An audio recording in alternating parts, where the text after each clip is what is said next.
last time the grim reaper of small animals knocked upon our door, in the form of a fox that savaged 2 of my 3 chickens, I had placed the remains in a feed bag and dumped them in the woods.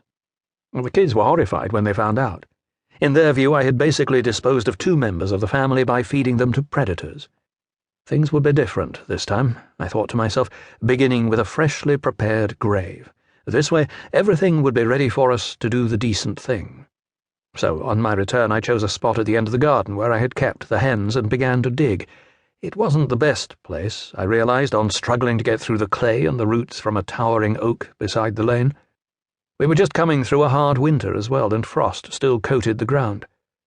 After half an hour, having managed to create a small depression, I decided it was just about fit for purpose.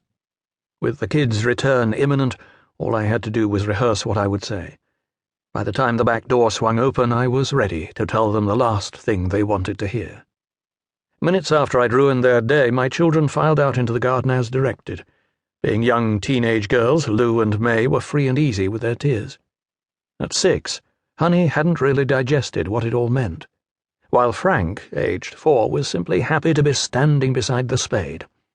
I approached them somberly, with a bundle in my arms, but something didn't feel right. What I held so reverently no longer felt floppy. I had left it so long that rigor mortis was in full effect, I realized. This wouldn't have been a problem. It's just the hole I had managed to dig suddenly didn't look that accommodating for a stiffened cat with outstretched legs. Proposing that we delay the service until the corpse had softened up was out of the question. I looked at my children in turn, swallowed uncomfortably, and then placed poor Misty to rest as best I could. Later, when my wife Emma returned from home, I shared our sad news. For a tall blonde dressed for the boardroom, one who never took kindly to being described as Amazonian, she looked unusually close to tears. At the grave we found that one of the girls had planted a cross made from decorated ice cream sticks. I thought it was touching, but Emma was more concerned by the bigger picture. "What's with the big mound of earth?" she asked, stepping around the plot. "It's because of the problem with the paws," I said. By the way she had quickly recovered her composure, I realized I would have to explain myself a little more. "The cat is in there diagonally, all right?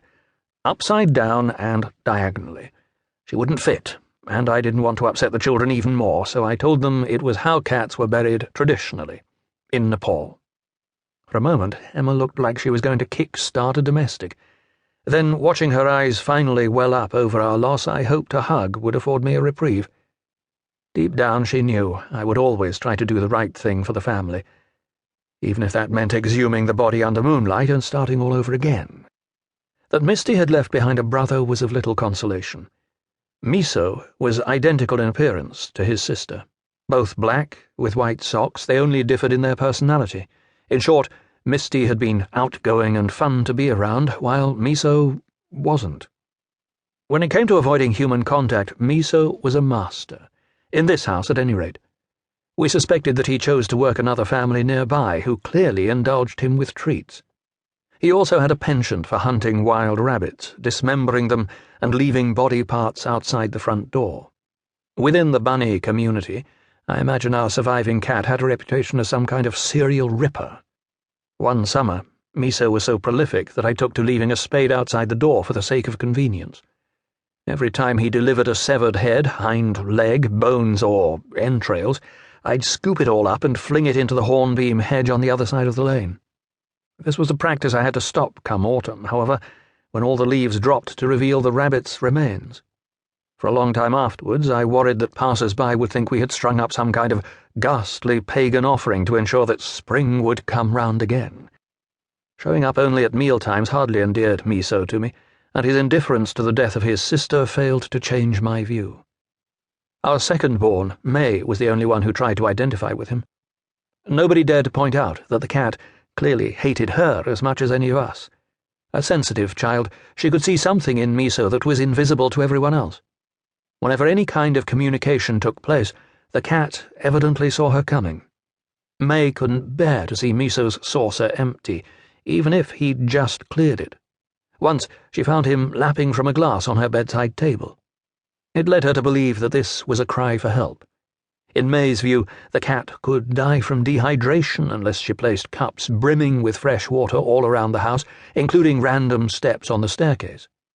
Miso went on to learn very quickly that what he really needed was space from me every time I kicked a cup.